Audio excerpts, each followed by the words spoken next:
আসসালামু আলাইকুম রহমতুল্লাহি বারাকাতুহু। আজকে ঘোরাফেরার জন্য রান্না একটু লেট করেছি।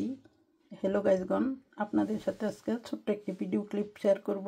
আজকে নিয়েছি টার্কিশ মুরগি রান্না করব, একটু জল জল রাখবো অর্থাৎ কারি, এবং সাথে থাকবে তো ভাত এবং লাল আলু শাক। দেখুন মাই ফেভারিট।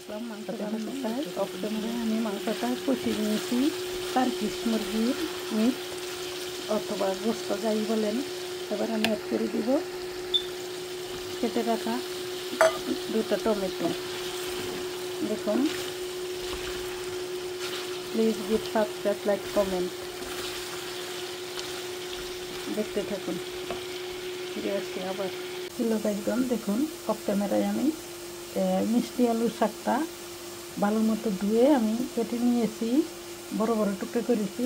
এবারে রান্নার জন্য পেঁয়াজ মরিচ কষিয়ে নিচ্ছি, একটু নাগামরিচ দিয়েছি। ফিরে আসছি আবার।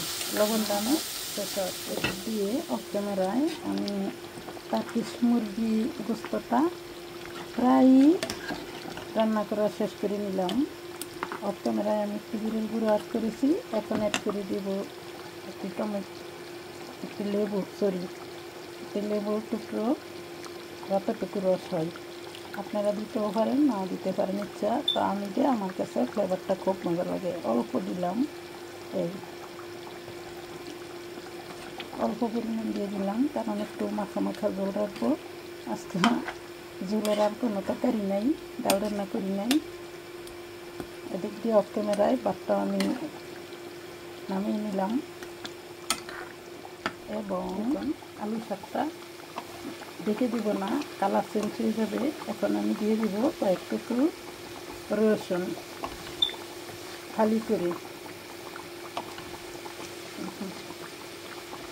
ফিরে আসছি আবার, দেখতে থাকুন, সাথে থাকুন। Please give like, comment and subscribe and support. You can olive